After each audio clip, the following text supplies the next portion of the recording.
പുതിയ തലമുറ ഞങ്ങൾ അസ്വസ്ഥരാണ്. നമുക്ക് നമ്മുടെ അധ്യാപകരെ, അമ്മയെ അച്ഛനെ സ്നേഹമായിരുന്നു, ബഹുമാനമായിരുന്നു, ഭയമായിരുന്നു.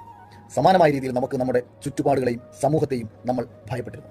ഈ ഭയം എന്ന് പറയുന്ന വികാരത്തെ ഏറെക്കുറെ ഇന്നത്തെ തലമുറയിൽ കട്ട് ചെയ്തു. ഈ വ്യവസ്ഥയിൽ ഞങ്ങൾക്ക് വിശ്വാസമില്ല.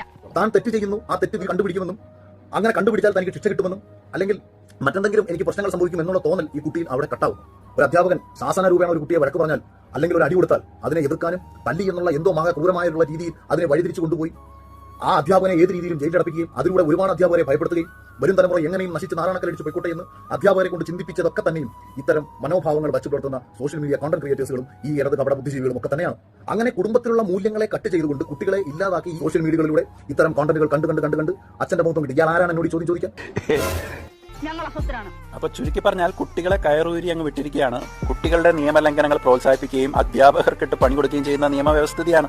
അപ്പൊ ഇവിടെ ഒരു പെൺകുട്ടിയെ സഹപാഠി കഞ്ചാവ് കൊടുത്ത് പീഡിപ്പിച്ചതിന് ശേഷം ആ വിദ്യാർത്ഥിയെ 2 ദിവസം ജൂനിയൽ ഹോമിൽ കൊണ്ടുവന്നാക്കിയിട്ട് പിറ്റേ ദിവസം ജാമ്യം കൊടുത്ത് വിടുകയാണ്. പിന്നെ എന്താ പറയാ? ചിന്തിക്കുന്ന തലമുറ വലിയ ഒന്നും മനസ്സിലാവില്ല. നല്ല 2 അടി കൊടുക്കുക.